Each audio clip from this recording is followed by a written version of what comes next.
Today's program is brought to you by OTCStockShark.com. For the latest and greatest OTC and Pink Sheets information, sign up for your account at OTCStockShark.com.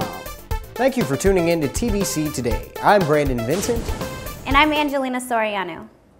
In today's Green News, getting from home to the bus stop or from the train station to the office can mean needing an extra set of wheels like a bike, making driving a car a more appealing option than taking public transit. But a new concept called Treadways hopes to make crossing the too short to drive, too far to walk distance from point A to point B faster and easier by turning your shoes into a motorized set of wheels.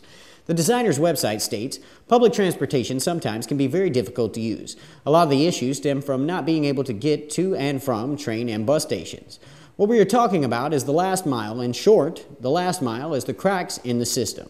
It is the distance between your house and the train, the bus and work, the local store and your home. It is any distance that is too far to walk and too short to drive. Treadways are the glue to fill those cracks. The concept shoes act as a roller skate, but you can still walk, bike, or drive with them on. They're basically like Heelys, but for really big kids. So far, they look quite cumbersome, but they could eventually be streamlined to work as intended without all the bulk.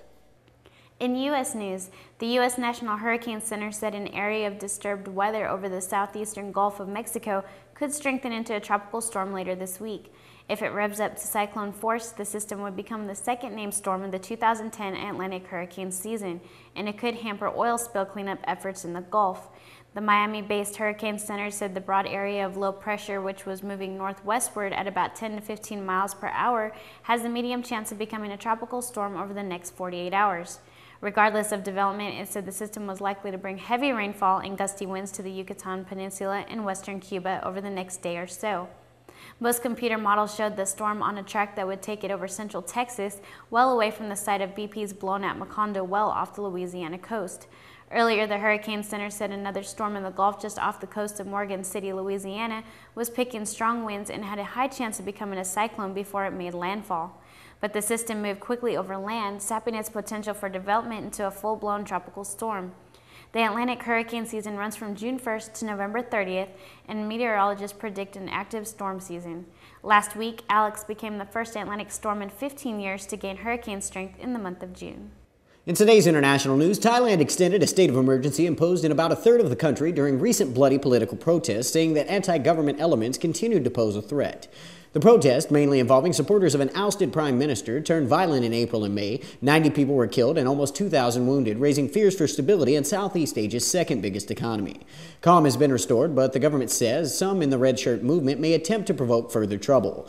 The minister to the prime minister's office said, "We have been informed that there are people who continue to try to spread false information to spur hatred and instigate unrest." After speaking at the cabinet meeting, he also said the state of emergency would be lifted in 5 provinces that have seen little political activism, but would continue in Bangkok and 18 of the country's 76 provinces for another 3 months. Critics say that while the government calls for reconciliation between deeply divided political blocs, it is stifling opposition with arrest, censorship, and emergency rule. Nothing is sexier than a strong, toned body. And nothing builds great bodies better than a genuine Bowflex home gym. Because only Bowflex home gyms have Power Rod technology, the secret to getting a strong, sculpted body fast. I was absolutely seeing results almost immediately. I love the results that I've seen. It's probably the best home gym workout I've ever seen. Call for a free DVD that shows how to get the results you want faster than you ever thought possible. You can't diet your way to a body like this, but in just 20 minutes, 3 times a week, you can be a stronger, sexier you. Have one delivered for $0 down and pay as little as $10 a month. Call now for a free DVD that shares the Power Rod secret of building a strong, fit body. I think women with muscles are beautiful. Those are Bowflex guns, that's right. To get a Bowflex body, get a genuine Bowflex Power Rod home gym. Get started. Call now. In travel news, if you're passing through Austin and need the immediate or impossible done, Tommy Dean is your man. A concierge at the Four Seasons Hotel in Austin, Dean has stepped in at a moment's notice to play the wedding march when the pianist failed to show, helped orchestrate more marriage proposals than he can count, and once made a FedEx package appear seemingly out of thin air. A concierge is traditionally thought of the go-to person for guests looking to score play tickets and tips on everything from the best restaurants to off-the-beaten-path attractions. But as the hotel industry struggles to recover from historically low vacancy rates during the depths of the recession, the concierge's role is more central and critical than ever, providing the personal service that can make a visitor want to return. The concierge is really the #1 salesperson. If they provide excellent service, people will remember that and they will come back. According to Smith Travel Research, by the end of May, their occupancy rate for hotels nationwide was 54.7%, up 3.9% from that same 5-month period last year, but it still fell far below the 61.2% occupancy rate in 2007 and the 59.4% rate in 2008. With consumers constantly looking for deals and having their choice of new hotels and lodging chains, a personal touch can mean the difference between a barely satisfied guest and a repeat customer. Apache Chong, a concierge at the Trump International Hotel and Tower in Chicago, says she has done calligraphy for guests who needed invitations. It's just one of the skills she and her peers employ to meet the hands of hotel visitors. In December, the Ritz-Carlton Philadelphia launched a medical concierge program that invites patients and their families to recuperate at the hotel after receiving treatment at one of the city's medical facilities. The concierges have no medical training, but they will coordinate special meals, arrange transportation, and make sure prescriptions are picked up, among other tasks, for an additional charge per service. A concierge is likely to garner headlines only for catering to the far-out requests of the rich and famous. But Gene Dickey, who once spent up to 260 nights a year on the road, says the more run-of-the-mill demands met by concierge are what truly demonstrate their importance.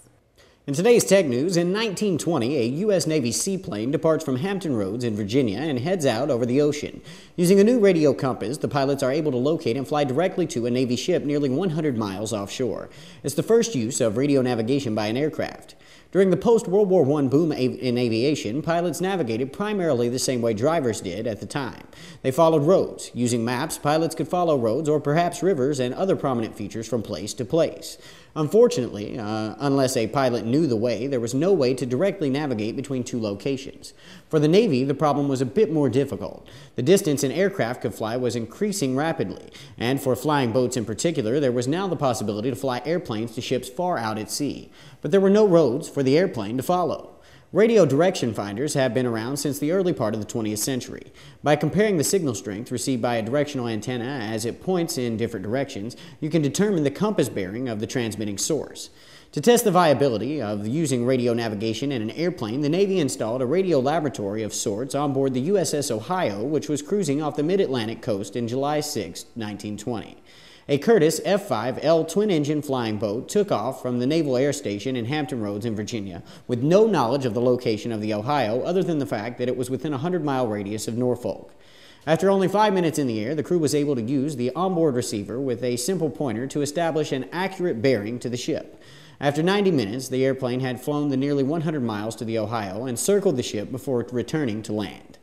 To find the way back, the crew used a technique that will become standard for decades to come. They simply tuned in a radio station in Norfolk and established a heading using a simple receiver and pointer, which was now directing them back to land. This type of radio direction finding is still in use today. Many airplanes still carry an automatic direction finder, or ADF, that can establish a bearing to a non-directional beacon or simply any AM radio station.